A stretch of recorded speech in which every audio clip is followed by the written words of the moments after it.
हमनी के संस्कृति, हमनी के संस्कार सदा रहे हमनी के साथ।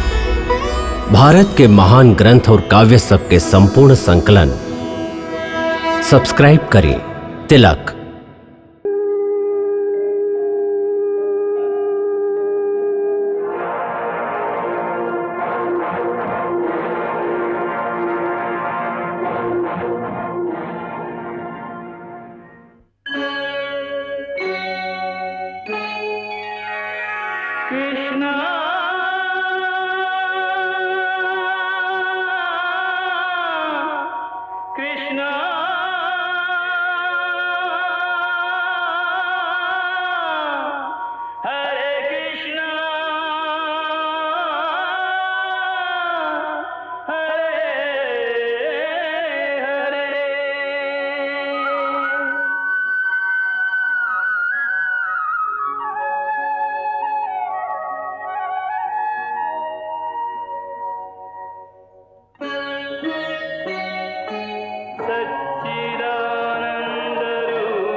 जय श्री कृष्ण। भगवान यह धरती पर अलग अलग अवतार अलग अलग समय में काहे लेवेलन, यह प्रश्न के उत्तर देत समय श्री कृष्ण स्वयं गीता में कहले हई, परित्राणाय साधूनां विनाशाय च दुष्कृतां धर्म संस्थापनार्थाय संभवामि युगे युगे। श्री कृष्ण अवतार में पापी लोग के विनाश के काम तो वहां जन्म लेते ही आरंभ कर देली। सबसे पहले वो पूतना के उद्धार कैली।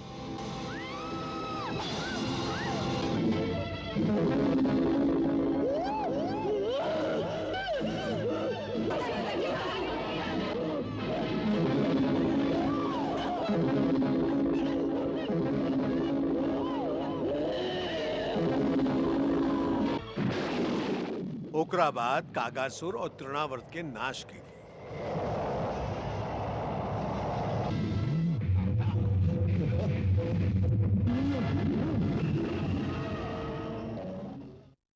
आपन छोटा सा पैर के अंगूठा के एक ही ठोकर से शकुटासुर जैसन दैत्य के यमलोक भेज देली।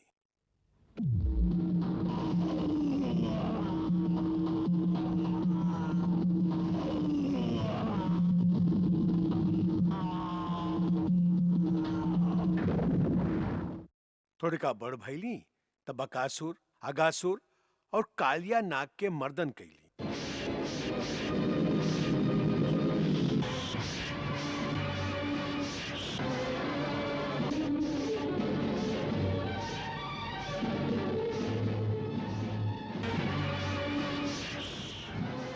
फिर कालिया नाग के फन पर एगो दिव्य नृत्य कैली।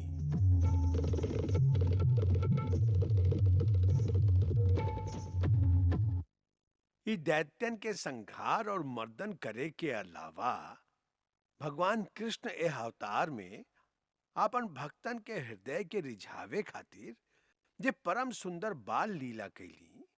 इतना सुंदर लीला और इतना विस्तार के संगे ऐसन लीला वहां और कौनो अवतार में ना कैली। माखन के चोरी कैली त एह तरह कैली कि वह रूप के देख के यशोदा मैया भी बावली हो गई और आज हजारों बरिसन से कवि भक्त वही रूप के याद कर करके वही रूप के कल्पना कर करके ओकरे पूजा कर रहल बाड़न। जैसे सूरदास ओकरे कल्पना में डूब के अचानक गावे लगेलन। शोभित कर नवनीत लिए,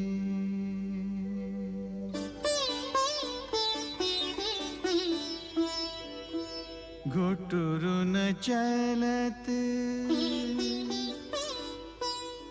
रेणु तन मंडित,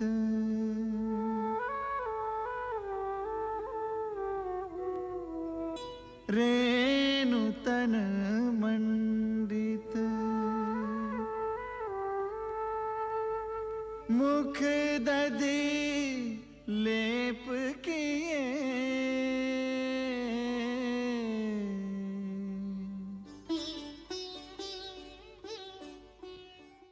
हम माखन ना खैली।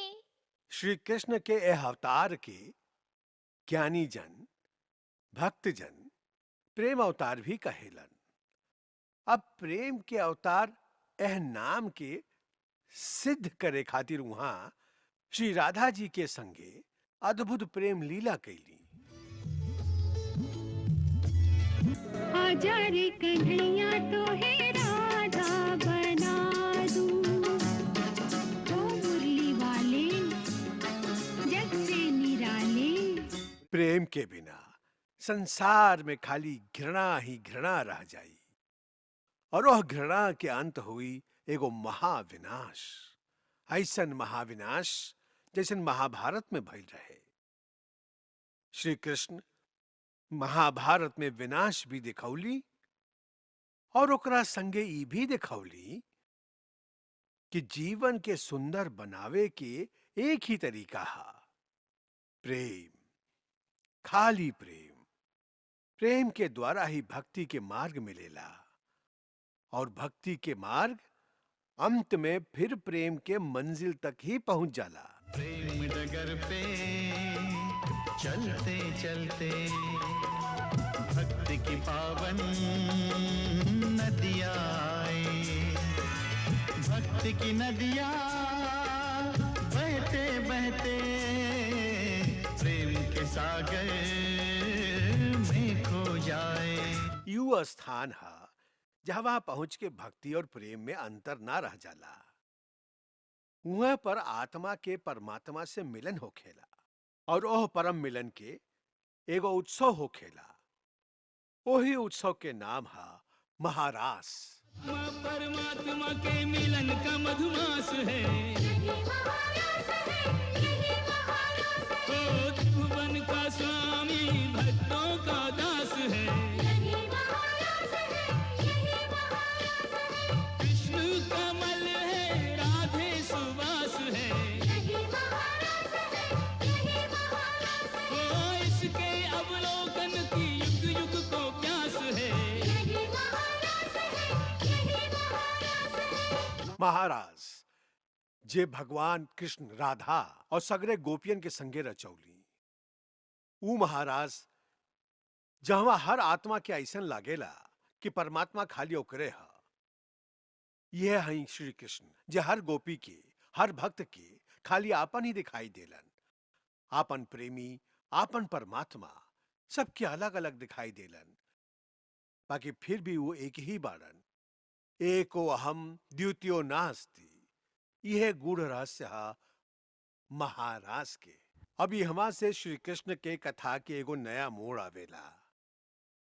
एकर मुख्य उद्देश्य हुई धर्म संस्थापन। अर्जुन, सर्वधर्माणु परित्यज्य माम एकं शरणं व्रज, अहं त्वा सर्व पापेभ्यो मोक्षयिष्यामि मा शुचः। सब धर्मों के भेद भुला के एक मेरा शरणागत हो जा। मैं हर पाप से मुक्ति दूंगा, तेरी भक्ति में खो जा, शोक न कर मेरी भक्ति में खो जा। धर्म अधर्म के भेदों से न्यारे, अमर है गीता की बोल सारे। हे नाथ नारायण वासुदेव, श्री कृष्ण गोविंद हरे मुरारे। हे नाथ नारायण वासुदेव, हरे कृष्ण कृष्ण कृष्ण कृष्ण हरे कृष्ण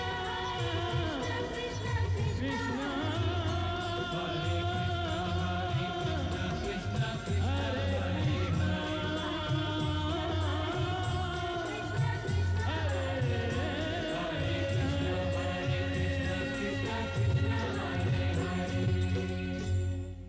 यह गीता के ऊ ज्ञान हा, यह ऊ गूढ़ रहस्य हा, जेकरा कारण आज सगरे संसार भारत की ओरी देख रहल हा कि हमें से ओह परम दिव्य ब्रह्म ज्ञान के, भक्ति ज्ञान के, कर्म ज्ञान के दीपक जरावल गईल रहे।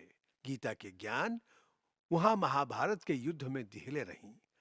अब गीता तक पहुंचे खातिर हम लोग के महाभारत के युद्ध तक पहुंचे के हुई, और महाभारत के युद्ध तक पहुंचे के खातिर हम लोग के पांडव और कौरव के कथा के उ भाग भी दिखावे के पड़ी, जेमे श्री कृष्ण कौनो न कौनो रूप में स्वयं सम्मिलित भइली। अभी हमा से वहां के जीवन कथा राजनीति के मार्ग पर अग्रसर हुई। वहां के देश के राजनीतिक नेतृत्व करे के हा। वहां की सहायता से पांडव दिग्विजय करी हैं। वह दिग्विजय के बाद वो पांडवन से एगो राजसू यज्ञ करई हैं।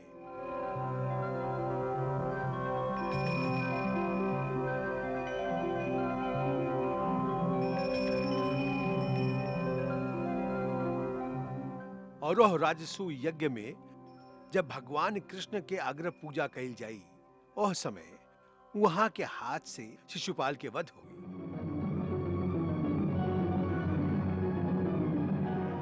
बाकी एकरा से भी पहले हम लोग के उस सुंदर कथा दिखावे के हा कि कैसे और काहे वहां मथुरा नगरी के छोड़ के द्वारिकापुरी नाम के एगो नया नगरी बसौली, और रातों रात अपन योग माया के द्वारा सूतल मथुरा वासियन के द्वारिकापुरी पहुंचा दिहलन।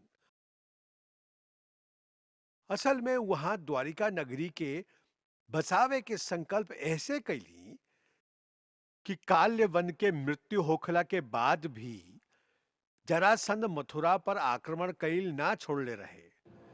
कई बरिस तक बार बार मथुरा पर चढ़ाई करत रहल। एह बीच श्री कृष्ण और बलराम भी बड़ हो गईल रहन।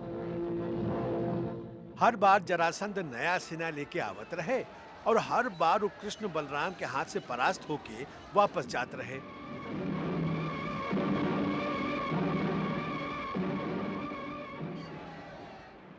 जरासंध के बार बार आक्रमण करे से मथुरा और आसपास के जनता बहुत दुखी हो गई रहे। ये देख के श्री कृष्ण तय कैली कि अब मथुरा से चल जाए के ही उचित हुई। ओकरा बाद श्री कृष्ण देवलोक के महाशिल्पी विश्वकर्मा के आवाहन कैली।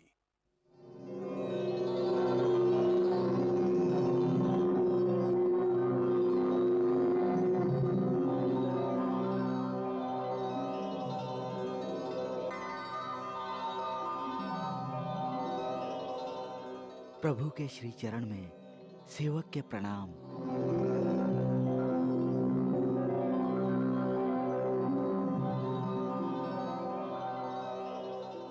हे विश्वकर्मा, अब हम मथुरा छोड़ के कहीं और जाल चाहत हैं। वहां आप हमरा खातिर एगो ऐसन नगरी के निर्माण करें जहां सब सुख और शांति से रह सके। हे प्रभु, ऐसन सुंदर जगह हमार नजर में है। कहवा? पश्चिम में प्रभास क्षेत्र के पास समुद्र तट के निकट एगो छोट सा द्वीप है प्रभु। वहाँ उत्तम पुरी के निर्माण हो सकेला। बहुत अच्छा बात है। आप जाएं और जाके समुद्र देवता से कहें कि वहां पर हम द्वारका नाम के अपन राजधानी के निर्माण कल चाहत हैं। जैसन प्रभु की आज्ञा।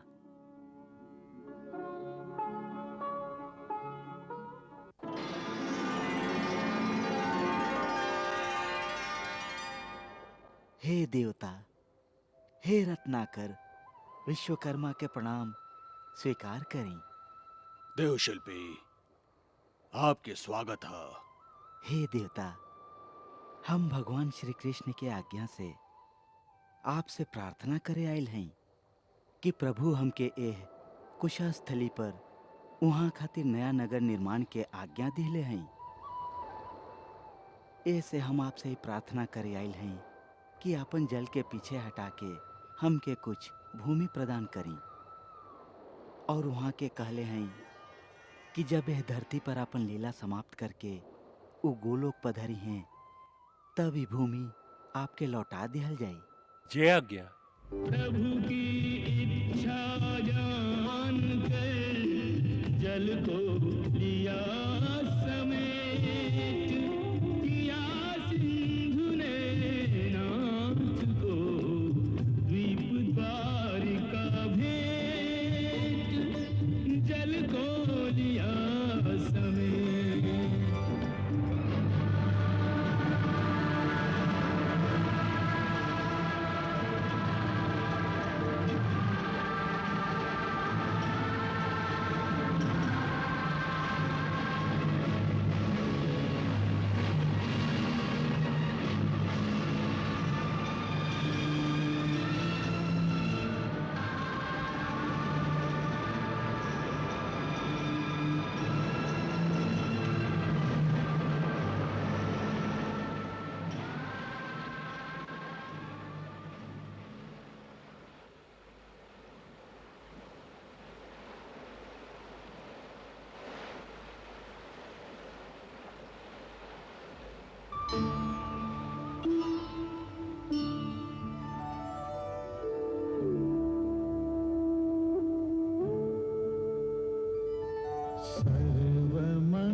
शिवे सर्वार्थ साधिके,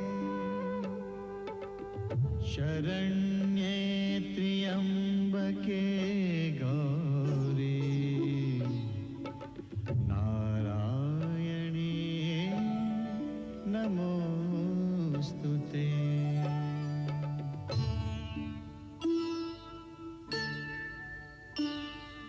शरणागत दीनार्त परित्राण परायणे, सर्वस्यार्ति हरे देवी, नारायणी नमोस्तुते।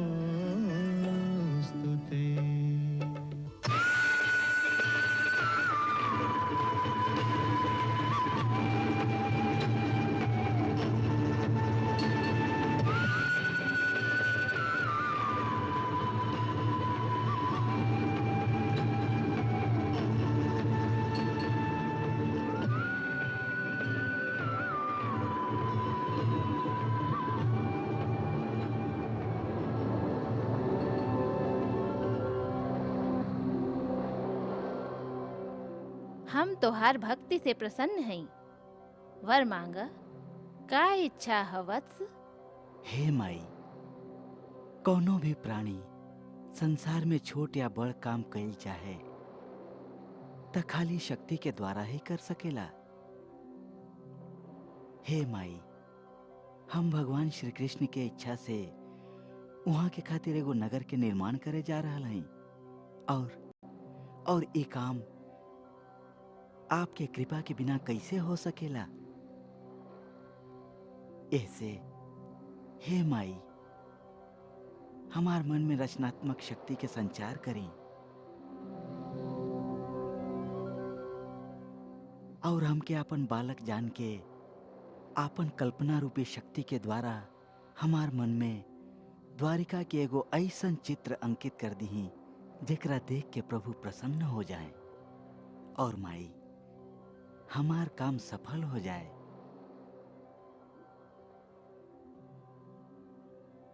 हे माई, कल्पना शक्ति दी ही माई। तथास्तु।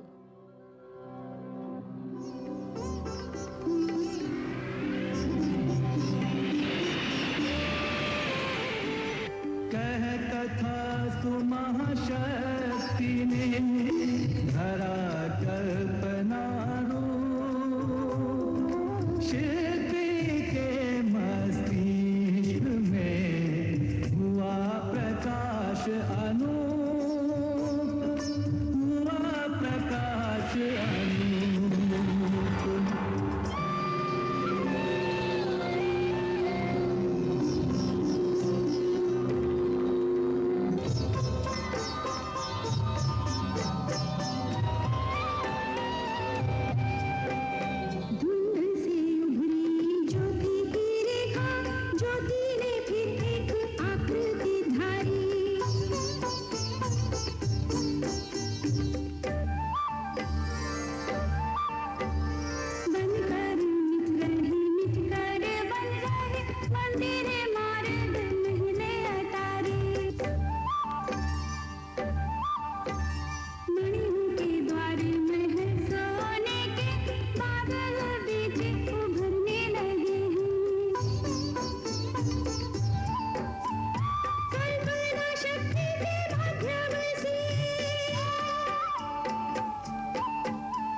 आए विश्वकर्मा। देवराज इंद्र के विश्वकर्मा के प्रणाम।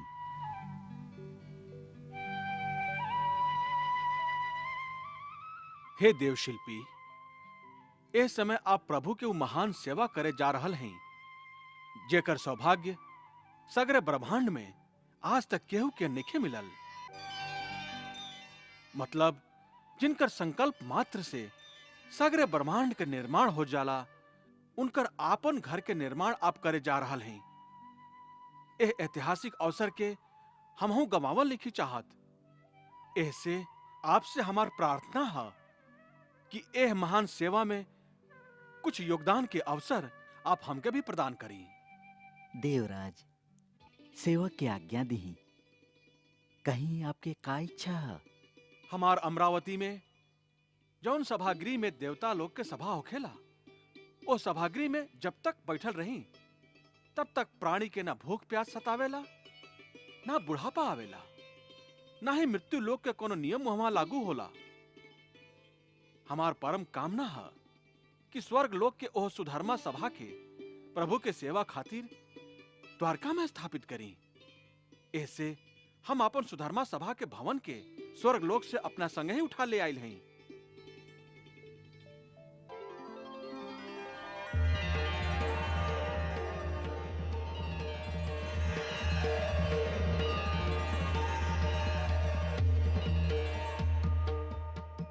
देवराज, जैसन आपकी आज्ञा। हम एकरा द्वारिका के बीच में स्थापित कर देब।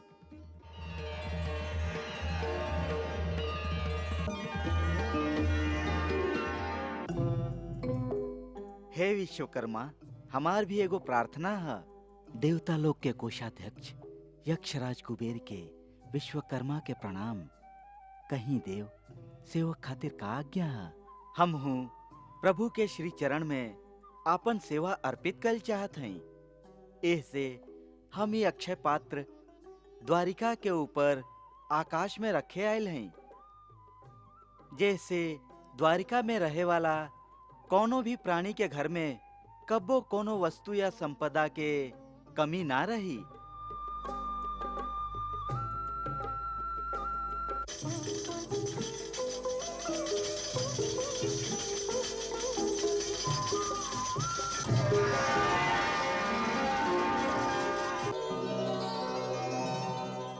प्रभु,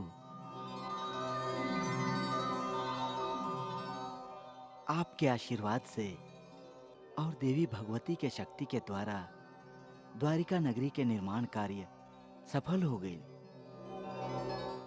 सगरे देवता आपन आपन सामर्थ्य के अनुसार कुछ न कुछ दिव्य पदार्थ आपके श्री चरण में भेंट कैले बाड़न। देवराज इंद्र आपन सुधर्मा सभा के स्वर्ग से लाके द्वारिका में स्थापित कर दिले बाड़न। प्रभु, कुबेर देवता लोग के अक्षय पात्र के भेंट कैले बाड़न। ओ अक्षय पात्र के हम द्वारिका के आकाश में स्थापित कर दिले हैं। प्रभु, हे विश्वकर्मा, हम आपके सेवा से बहुत खुश भइली। जब तक यह धरती पर द्वारका नगरी के नाम रही, तब तक यह धरती के सगरे शिल्पी आपके आपन भगवान मान के आपके पूजा करी हैं। अब हम आपन मथुरा वासियन के आज ही द्वारका भेज देव। क्षमा करी प्रभु, बाकी मथुरा के शत्रु के सेना चारों ओरी से घेर ले बा। फिर मथुरावासी जई हैं कैसे? ओकर चिंता आप मत करी देवशिल्पी, मथुरावासी भी चल जाई हैं और शत्रु के घेरा भी उहमें रही।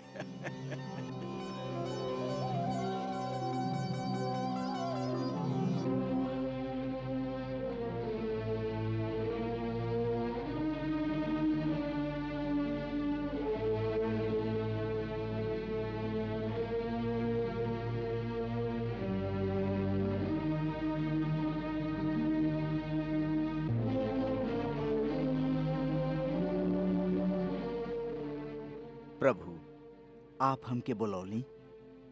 हाँ क्रूर जी। कहीं का क्या हाँ प्रभु? आज्ञा तक कुछ नहीं के, बाकी आपके ई बतावे के हा कि अब वो समय आ गई हा कि जब हम मथुरा के त्याग कर देव। प्रभु, ई बात तो आप पहले भी कह चुकल हैं, बाकी आप अभी तक ई ना बतैली कि यहाँ से निकल के जाइब का हुआ। जौन नगरी में जाए के हा ओकर निर्माण हो चुकल हा, बाकी यहाँ से निकलब कैसे? एह नगर के तो शत्रु चारों ओरी से घेर रख ले हा। यहाँ से निकले के प्रबंध भी हो जाई, ओकर चिंता आप मत करी। जे भी हमरा पर आश्रित होई ओकर योग क्षेम के प्रबंध हमरा जिम्मे होई। जी प्रभु।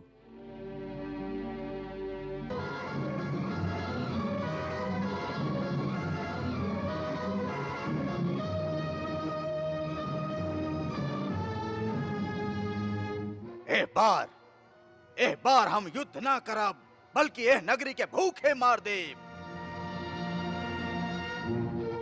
यवन के सेना मथुरा के पश्चिम के ओरी से घेर ले, मगध के सेना उत्तर के ओरी, महाराज शल्य पूरब के ओरी, राजकुमार शिशुपाल आप मथुरा के दक्षिण के ओरी से घेर ली। घेरा इतना मजबूत होके कि मथुरा के सब रास्ता चारों ओरी से बंद हो जाए, ना केहू अंदर आ सके और ना केहू बाहर निकल सके। ए बात के पूरा ध्यान रहे कि बाहर से अनाज के एक एक दाना भी नगर के अंदर ना आ सके।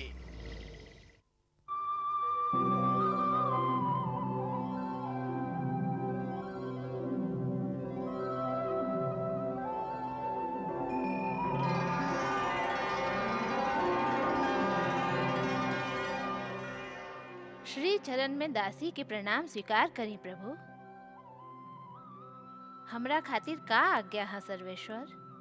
योग माया, इस समय मथुरा में हमार जितना भक्त हमरा संगे चले खातिर तैयार होखे, उस सब के अपना अचरा में समेट के ए तरह से द्वारिका पहुंचा दी कि वहां जाके उनका ऐसा लागे कि वो हमेशा से उहमें रहत आए लोखे।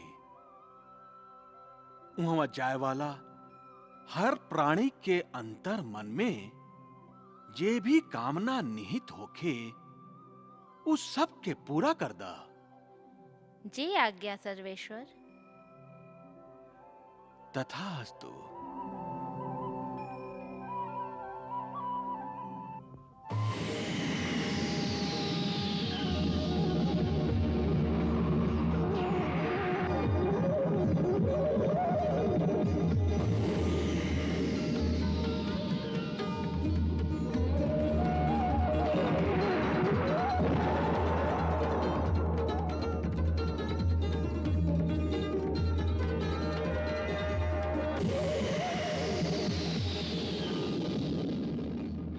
योग माया खाली अपन अचरा के संकेत मात्र से जौन भक्तन के क्षण भर में मथुरा से द्वारिका पहुंचा दिले रही, उनकर बुद्धि के भी महामाया कुछ एह तरह भ्रमित कर दिली कि ऊ सबके ऐसन लागे लागल कि जैसे वो हमेशा से यही नगरी में रहत आयल बाड़न।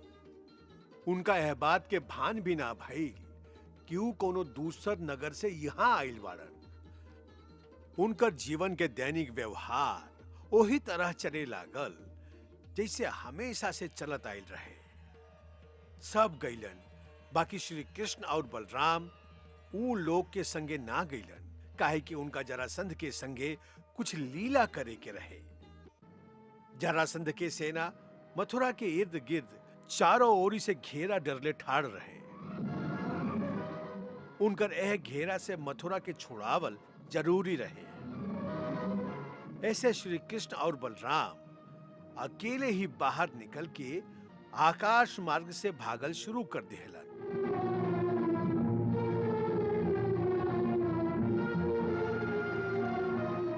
जरासंध उनका अकेले भागत देखलस तो ऊ उनका पकड़े खातिर अपन सेना के संगे उनका पीछे भागल। अरे पीछा करो कृष्ण के, जाओ पीछा करो, चलो आगे बढ़ा।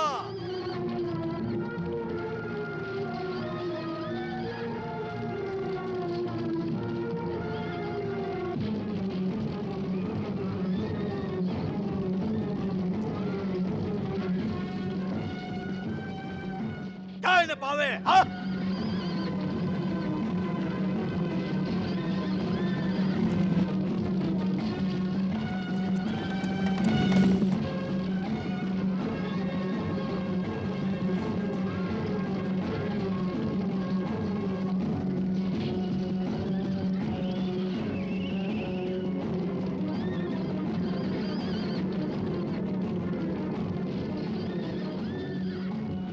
रास्ता में गोमांतक पर्वत रहे। श्री कृष्ण और बलराम भागत भागत ओ पर्वत में लुका गईलन।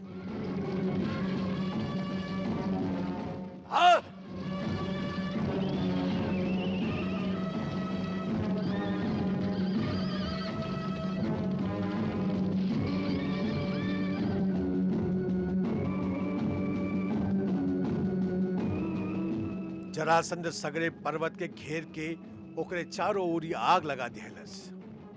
ये पहाड़ी में कृष्ण लुकाइल हा, जा ई पहाड़ी के आग लगा दा, जा।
कान्हा, दाऊ भैया, विश्वकर्मा नगरी तो बहुत सुंदर बनीले बाड़न, अति सुंदर।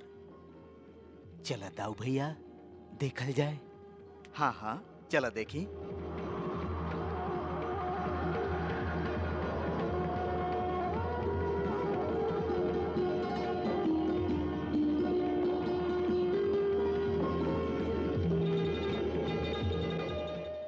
आवा दाऊ भैया, चला पहले इंद्र सभा देखल जाए। हाँ हाँ, चला देखी।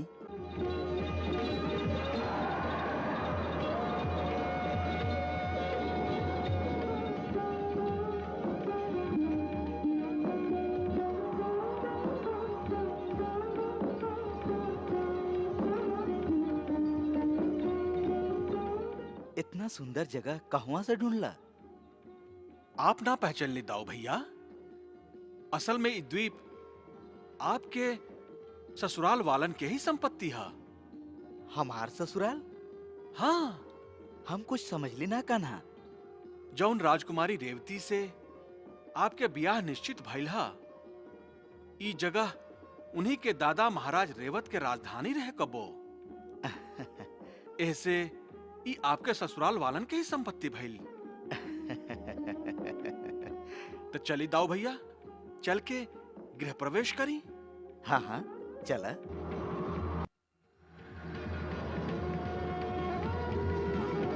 द्वारकाधीश की जय, द्वारकाधीश की जय, द्वारकाधीश की जय।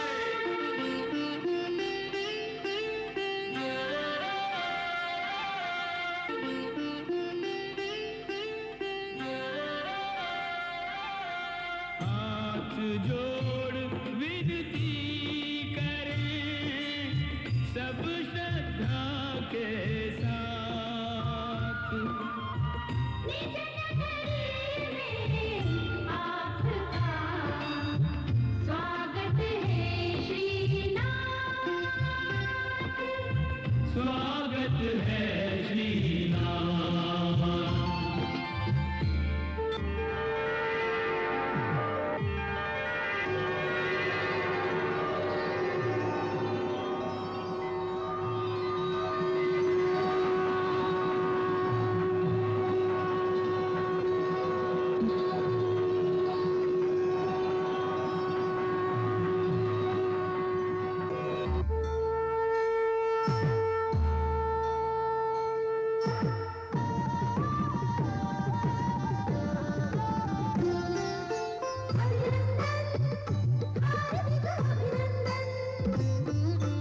पदवंदन, कोटिशः पदवंदन, अभिनंदन, हार्दिक अभिनंदन।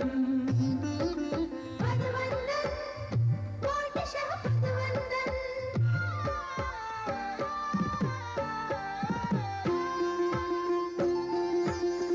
प्रेम से पधारो प्रभु अपने धाम, प्रेम से पधारो प्रभु अपने धाम। द्वारिका को प्रणाम, द्वारिकाधीश को प्रणाम, द्वारिका को प्रणाम, द्वारिकाधीश को प्रणाम। जय श्री कृष्ण, जय बलराम, जय श्री कृष्ण, जय बलराम। द्वारिका को प्रणाम, द्वारिकाधीश को प्रणाम, द्वारिका को प्रणाम। द्वारिकाधीश को प्रणाम।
अपना धाम बना के।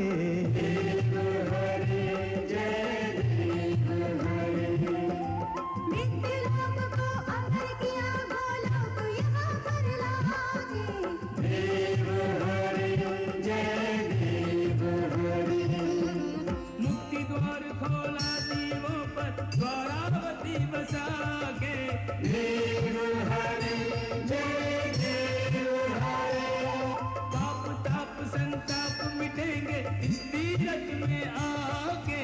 देव हरे जय देव हरे। पूरी है ये पूरियों में धामों में धाम। पूरी है ये पूरियों में धामों में धाम। द्वारिका को प्रणाम द्वारिकाधीश को प्रणाम। द्वारिका को प्रणाम द्वारिकाधीश को प्रणाम।